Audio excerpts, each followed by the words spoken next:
مع من حشرنا الله في الجوار. كنا نريد أن يعرف الناس النوايا الحقيقية لمن هم يساكنوننا ويجاوروننا. ولله الحمد سبحانه وتعالى، فقد انكشف الغطاء وعرف كل واحد بقيمته الحقيقية، قيمته البشرية وقيمته السياسية. وهذا هو الربح الأول والمهم من مؤتمر كولومبو. السلام عليكم، جيسبر تكونوا كاملين بخير وعلى خير. مرحبا بكم في فيديو جديد وخبيره جديده. وهاد الخبيره من واحد البلاطو قطري اللي صراحه عجبو المنتخب المغربي باش تأهل لثمن النهايه. صراحه قالوا واحد الكلام زوين بزاف على المنتخب المغربي وعلى البلاد ديالنا وعلى الكره المغربيه وبصفه عامه على الرياضه المغربيه اللي كتعرف واحد التقدم، واحد الازدهار اللي زوين بزاف. وفضل هذا الازدهار هزو لينا راسنا في العالم كامل الحمد لله. وهذا الشيء راكم عارفين ما غاديش يعجب شي ناس، فما تمشيو فين، كملوا الفيديو من الاول حتى الاخر، وما تنساوش واحد لايك وابوني باش دعموا القناه. تهلاو ليا في راسكم ونتلاقاو في اتكلم عن طبعا المنتخب فريق السيدات فتيات المغرب، الله يعطيهم الصحة والعافية، مزيد من البطولات والألقاب في مجال كرة القدم، أسماء كبيرة طبعا في عالم كرة القدم. نتكلم طبعا المنتخبات المغربية. خالد، والله مثل ما قلت لك عبد الله، المنتخبات المغربية اليوم متوهجة بصراحة، تقدم مستويات جميلة، حفرت اسم المغرب في العالم. اليوم جميع المنتخبات العالمية سواء كانت في المراحل السنية، نسائية، رجال، شباب، كلهم يعملون ألف حساب اليوم للمنتخب المغرب. اليوم نشوفهم في المحافل الدولية، وهذا أنا مثل ما قلت لك عبد الله ينم عن هناك تخطيط وعمل كبير.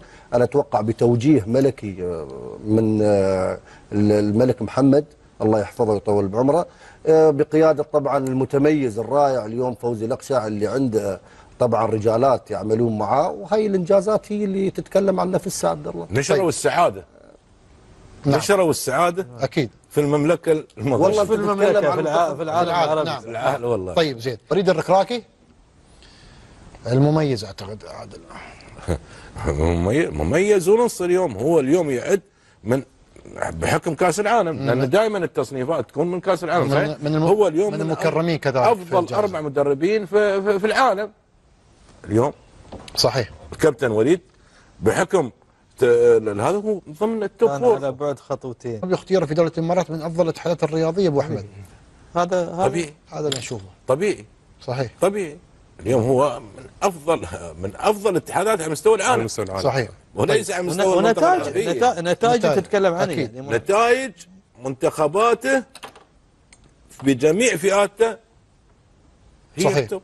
طيب كاد ان يكون من افضل هذا. صحيح. فانجاز فخورين فيه ونتمنى لك التوفيق. مميز الركراكي خالد. بلا شك عبد الله، اليوم ما اتوقع تكريمه اليوم في جائزه الشيخ محمد بن راشد للابداع الرياضي يا من فراغ، الا لامور حدثت وشفناها بعيننا اليوم في كاس العالم، وحتى اليوم في التصفيات. الوليد الركراكي عمل منتخب متجانس قوي، كل منتخبات العالم اليوم تعمل ألف حساب للمنتخب المغربي.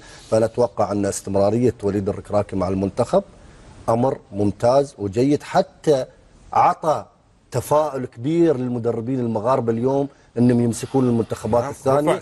اليوم في توليفه كبيره حاصله عبد الله من المدربين المغاربه. انا اتوقع ان هذيلا مع مرور الفتره الزمنيه بيكونون مدربين عالميين يستحقون بصراحه. ان شاء الله. نشوف الصوره اللي بعدها مشاهدي الكرام. طبعا بطل العالم المغربي كذلك موجود في اماره دبي، سفيان البقالي صاحب الذهبيات، مش ذهبيه ما شاء الله، ذهبيات، ابن مدينه فاس ما شاء الله، القاب وبطولات في الجري. يعطيك الصحه والعافيه، وتستاهل طبعا التكريم في دوله الامارات العربيه المتحده، واحد من الاسماء القويه في المغرب وكذلك في الوطن العربي كابتن سفيان. نشوف الصوره اللي بعدها مشاهدي الكرام. المنتخب المغربي واحد من اقوى المنتخبات اعتقد العربيه، ممكن الرقم واحد الحين طبعا حاليا، ومن ضمن طبعا المكرمين في جائزه في اماره دبي فارق المنتخب المغربي خالد اعتقد. كل المنتخبات المغربيه والرياضه المغربيه عبد الله بشكل عام فارقه اليوم. اليوم لو انت جيت امس عبد الله يعني كان في حدث حلو. اول شيء شفنا مباراه الشباب ضد ايران، منتخب الشباب تحت 17 سنه في كاس العالم اندونيسيا، والتفوق وطبعا التميز الحارس في المباراه والتاهل لدور الثمانيه. بعدها يعني خبر فوز المنتخب المغربي تحت 23 على منتخب الولايات المتحده الامريكيه، وبعدها المنتخب الاول فاز على منتخب تنزانيا بهدفين. كل المؤشرات هاي تعطيك ان هناك في عمل ملكي كبير عبد الله يقوده فوزي الاخشع مع رجالات قادرين أكيد. وعارفين. انا اتمنى شغله عبد الله واحد، تفضل. اتمنى يكون في توأمه ما بين اتحاد الامارات لكره القدم والجامعه الملكيه عشان الاستفاده من اللي ياسين يشوفه في الكره المغربيه. ان شاء الله. شو قلت المنتخبات المغربيه شو؟ منتخبات المغربيه الكره المغربيه والرياضه المغربيه مثل ما قال اخوي خالد تغرد خارج السر. طيب زين، شوف الصوره اللي بعدها صراحه طيب وش تتابع؟ نشوف الصوره اللي بعدها مشاهدي الكرام. منتخب النساء عفوا فريق الجيش اعتقد، نعم الجيش المغربي النسائي. شوف المغاربه فارقين كمنتخبات سنيه كفتيات. عيني عليكم باردين المغاربه، والله يبعد عنكم ان شاء الله العين، وتواصلون يعني اتعبون صراحه تبارك الله، ونتمنى لهم ان شاء الله التوفيق لانهم ساعدينا ومن تميز الى تميز. صحيح. نعم. طيب نشوف الصوره اللي بعدها مشاهدي الكرام. مبروك طبعا للمنتخب، منتخب الشباب في كأس العالم في اندونيسيا. منتخب كبير يعطيكم الصحة والعافية، مزيد من التقدم في كأس العالم. فارقين المنتخب اعتقد. اينما حل اي فريق مغربي على مستوى المنتخبات او الاندية ناموس طال عمرك السعادة. ناموس هم ما يفهمون يعني بطولة كاس يعني. الكاس والسعادة والفرح. طيب زين، شوف الصورة اللي بعدها مشاهدي الكرام. شيبة مدرب المنتخب المغربي ابو ناصر. الأجهزة الفنية كلهم ابو ناصر في المنتخبات المغربية كلها أجهزة مواطنة. نعم. وهذا اللي يميز هذا ونتائجهم واضحة يعني. صحيح. خصوصا يعني كل الاحترام والتقدير صراحة للمغرب، ان نشوف كل هاي النتائج والميداليات اللي حصلوا عليها والمراكز اللي حصلوا عليها سواء في البطولات القارية فاختصار يعني مثل ما قلت لك في عمل في شغل في الموضوع هذا، هو اللي وصلهم الموضوع هذا. مثل ما تقول كادر مواطن مغربي من راس الهرم الى اصغر واحد، هذا روحه يعني يدعوك للفخر. هالشيء يدعوك للفخر يعني اساسا لما يكون يعني كادر وطني يشتغل ويقارع فيهم صح. اغلب الكبار يعني سواء كانوا على مستوى المدربين او على مستوى اللاعبين. صراحه فريق منتخب المغرب فارق حتى تفخر الاتحاد المغربي. حارس المنتخب المغربي واحد من ابطال المنتخب المغربي، حارس فريق الوداد والمنتخب المغربي اعتقد الكابتن طه. طبعا الوداد معروف يعني منبع الحراس على مستوى المغرب. يعطيك الصحة والعافية وان شاء الله مزيد من التقدم في هذه البطولة. مشروع حارس مميز، مشروع حارس مميز. اعتقد حتى مدرب الحراس عندهم حارس فريق الوحدة نادر غرياني اعتقد كابتن نادر في بطولة آسيا. نعم كان مع فريق الوحدة، هو مدرب الحراس المنتخب على خط الكبار ان شاء الله كابتن طه. لا والمميز اخوي عبد الله شوف فرق العمل كلها مغربيه كلها مواطن، الاستاف كلها كادر وطني، كلها كادر وطني. احنا مشينا قبل على السيستم هذا عندنا وصلنا عقب تغيرت الامور عقب. طيب نشوف الصورة اللي بعدها مشاهدي الكرام.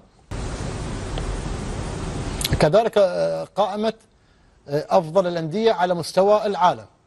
هذه القائمة ممكن نكبر البوستر شوية. فريق الوداد نشوف شعاره، كذلك أعتقد فريق الهلال معاهم، والفرق الثانية نشوف البوستر مانشستر سيتي،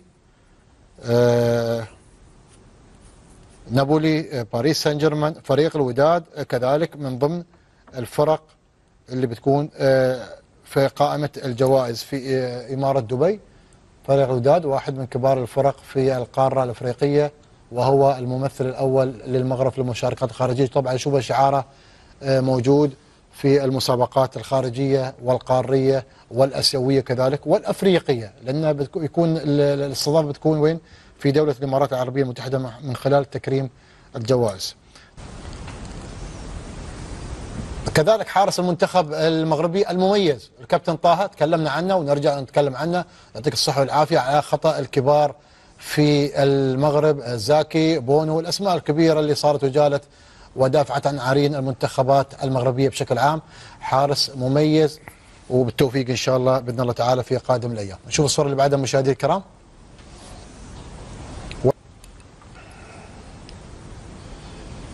يعني نروح ونرجع نتكلم عن حارس فريق الهلال والمنتخب المغربي بونو. ياسين بونو واحد من أفضل الحراس على مستوى العالم، من ضمن طبعا الحراس اللي بيكونوا بإذن الله تعالى في جائزة دبي. بونو حارس استثنائي أبو حمد، حارس استثنائي، حارس عالمي، مو بالاستثناء، هذا حارس عالمي ليفل عالمي. رجل اليوم فريقه صعد، منتخبه صعد كاس دور الأربعة كاس العالم، تمام. قاعد يقدم هذا النموذج اللي انت بتعلم فيه اجيال. لما بتنتدب لاعب تعلم فيه، تقول انا اريد اعلم، اريد اخرج اجيال واعلمهم من هاي النماذج. حتى كذلك في لفتة طيبة بين بونو وكذلك احد الاطفال الفلسطينيين، كانت في مكالمة فيديو بين بونو. اخلاقه عالية بونو بصراحة، دائما في كل موقف يطلع لك بخلق معين وعنده تعامل جميل مع الجماهير. حلو طبعا، هو حلو هالاشياء، التواصل جميل، التواصل جميل بين طبعا من الاستاذ بونو سوري الكابتن بونو والاطفال كذلك في فلسطين وكذا. الله يكون في عونهم ان شاء الله، الله ينصرهم ان شاء الله. نشوف